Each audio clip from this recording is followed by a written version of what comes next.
Am I clear? Yes, sir. Soldiers, are you hearing me? Yes, sir.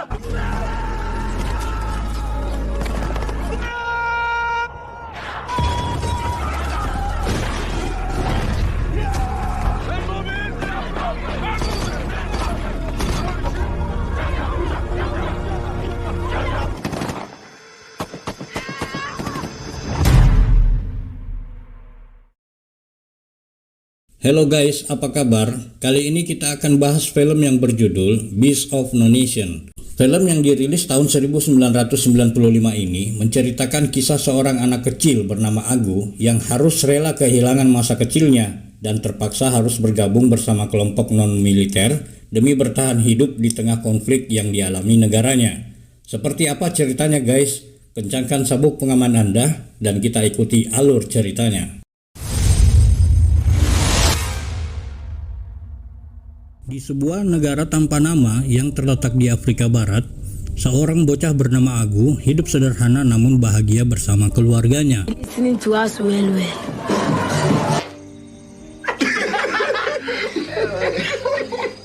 Agu menghabiskan masa kecil bersama teman-temannya sambil sesekali melakukan kenakalan, seperti membongkar frame televisi milik sang ayah, untuk kemudian ia jual sebagai televisi imajinasi.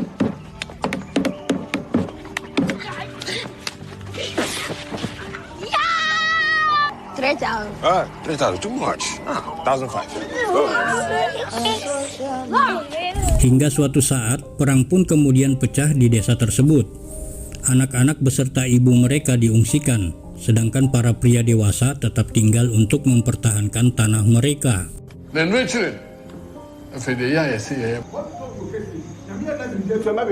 Malam bagi Agu, minimnya transportasi membuatnya harus tetap tinggal bersama ayah dan kakaknya, terpisah dari sang ibu.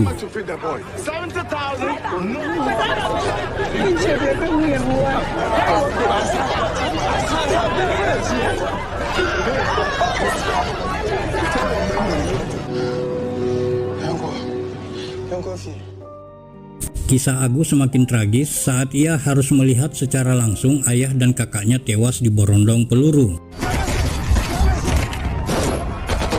Execution.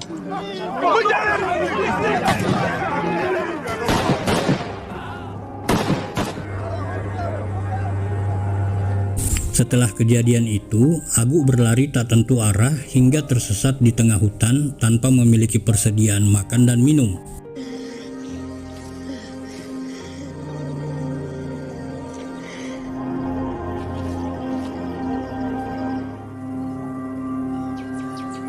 Hingga pada suatu saat, Agu pun ditemukan oleh pasukan pemberontak yang menamakan dirinya sebagai NDF.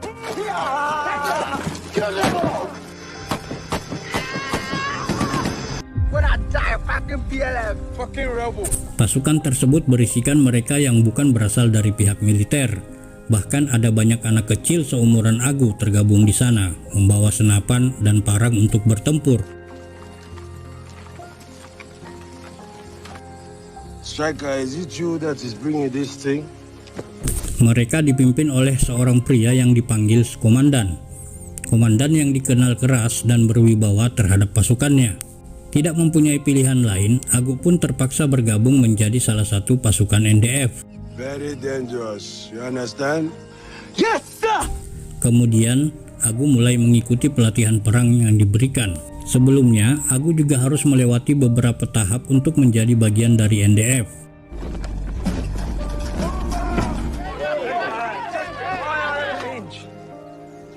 God, again. 2 ICs. In exchange for private payoffs.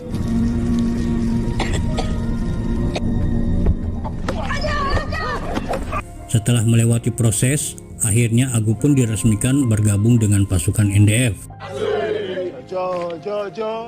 Beberapa hari kemudian, komandan mengatakan bahwa mereka akan segera memulai peperangan. Komandan memerintahkan mereka agar membakar semua yang ditinggalkan di kampung itu agar tidak meninggalkan jejak.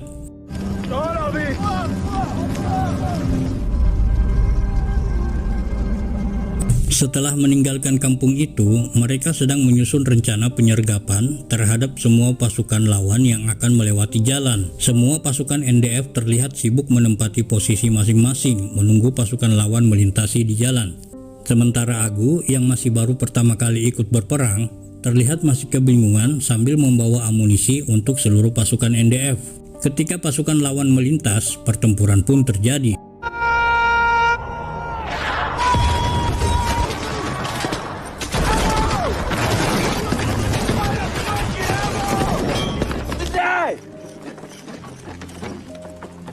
Akhirnya mereka dapat melumpuhkan semua pasukan lawan dan merebut aset-aset mereka untuk digunakan oleh pasukan NDF. Komandan juga meminta Agu untuk mengeksekusi pasukan lawan yang tersisa sebagai bentuk kesetiaan terhadap NDF. Agu, these are the ones that killed your father. These are the ones, the dogs that killed your father. Dengan dibantu oleh Strika yang menjadi sahabatnya, akhirnya Agu pun melakukan tugasnya dengan baik. Kejadian itu membuat mental Agu berubah menjadi lebih berani, dan yang pasti Agu sudah kehilangan kodratnya sebagaimana seorang anak kecil. Sejak kejadian itu, Agu pun sudah diizinkan untuk memegang senjata. Malam harinya, saat sedang berbincang-bincang dengan komandan, tiba-tiba ada salah satu pasukan yang membawa seorang warga yang desanya baru saja direbut oleh PLF. Commandant, sir. They say the PLF and the NRC took their village 3 days ago. Mendengar hal itu, komandan langsung berniat untuk merebut kembali desa itu. Esok harinya di desa yang dimaksud, di sana mereka melihat warga sipil yang dibantai oleh PLF. Setelah mengamati kekuatan lawan, komandan memberi semangat kepada pasukan NDF yang sudah berada di desa tersebut, langsung menyerang ke PLF dan NCR. Pertempuran pun terjadi.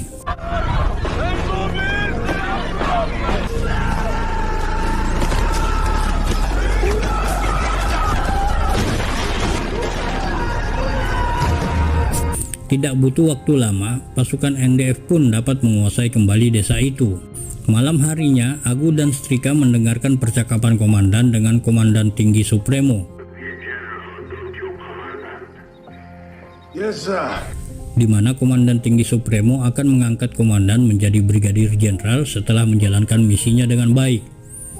Setelah itu, komandan mendoktrin Agu untuk memuaskan hasratnya. Doktrin itu ternyata berhasil membuat Agu tidak berdaya saat komandan minta dilayani oleh Agu. Come, Agu. Kneel down.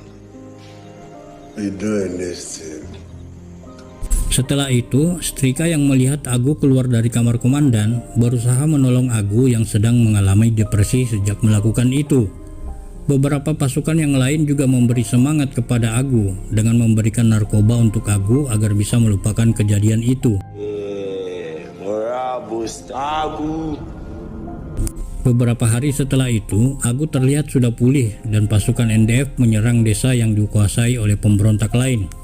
Di sana, Agu terlihat lebih ganas dari sebelumnya. Mereka membantai semua penduduk yang ada di desa itu. Di sana juga Agu sangat menikmati dirinya sebagai pasukan NDF yang tak terkalahkan. Semakin hari mereka pun semakin tidak terkendali, membuat mereka terkadang sudah melupakan tujuan awal mereka.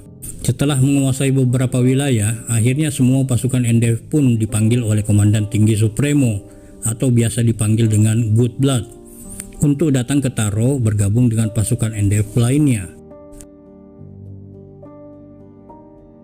Setelah menempuh perjalanan yang cukup lama, akhirnya mereka pun sampai di Taro. Saat itu, di gerbang mereka dihadang oleh pasukan NDF penjagaan perbatasan. Setelah mengetahui yang datang adalah NDF, mereka pun dipersilahkan masuk.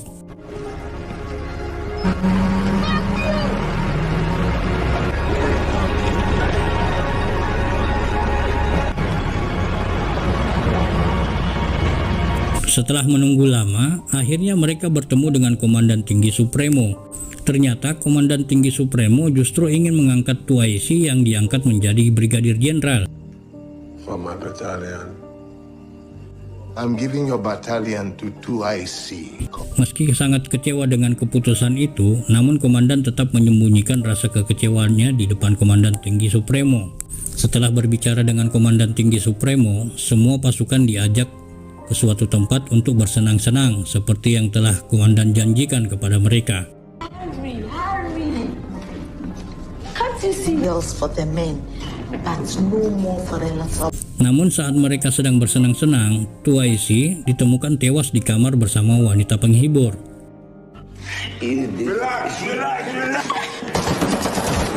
Namun sebelum Tuaisi meninggal, ia sempat memberitahukan ke Agu bahwa perjuangan mereka sebenarnya adalah sia-sia. Setelah pemakaman Tuaisi, komandan yang sudah kecewa dengan Komandan Tinggi Supremo memilih meninggalkan kota Taro karena dianggap tidak berguna lagi perjuangan mereka. Mereka kembali bergerilya di hutan. The only way not to be fighting anymore. Hingga suatu hari saat mereka semua sedang beristirahat, mereka diserang dengan serangan udara.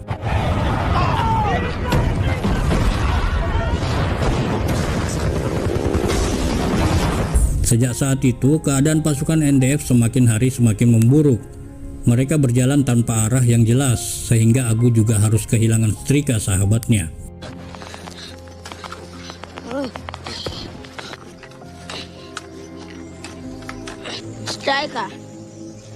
Striker.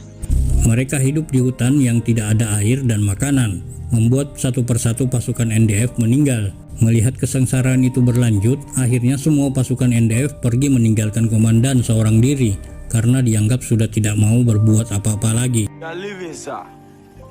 Who is living? I'm going, sir. No bullet. Go and drink gunpowder tea and play. Dan yang paling terakhir meninggalkan komandan adalah Agu.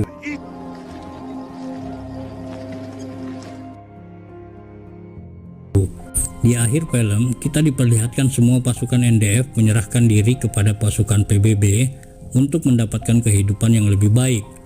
Untuk Agu sendiri, berharap bisa menjadi anak-anak kecil kembali seperti dulu.